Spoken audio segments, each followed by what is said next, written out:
Well, this is the continuance of last night's video.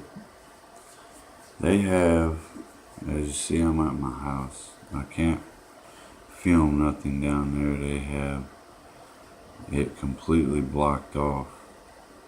The only way you can film is from the bridge, and my phone don't zoom in far enough. But so I'm not filming anything down there, and I honestly don't want to anyway. I kind of felt bad that I filmed, the stuff happening down there, but it, just things happen, and I put our boat landing out there on the map, and it's just let y'all see things happen around here as well.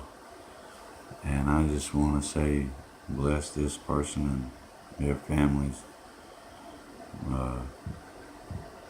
Is very sad. It's now probably 2 o'clock in the afternoon. They've been down there since last night. It's now the next day. So, they got the police blocked off at the top. I've seen it from the bridge. You got all the fire trucks are still there. The ambulance is still there.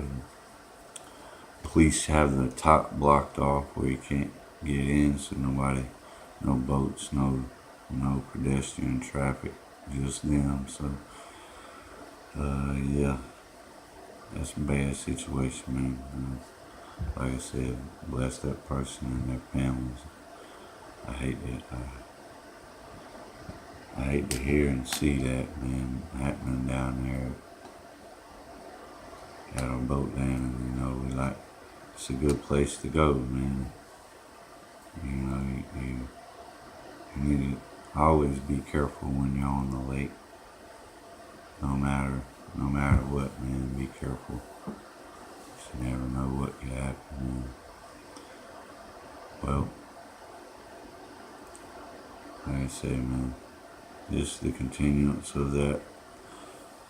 Something bad done happened down there, y'all. My name's T-Brad, man. Peace out.